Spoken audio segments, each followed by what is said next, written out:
நாங்கள் திருப்பூர்லேருந்து வரோம். தமிழ்நாடு திருப்பூர்லேருந்து வரோம்.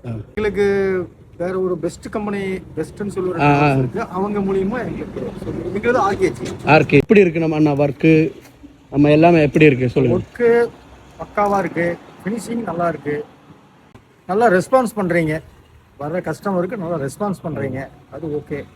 தமிழ்நாட்டில இருந்து உங்களுக்கு நிறைய வண்டி வரும்.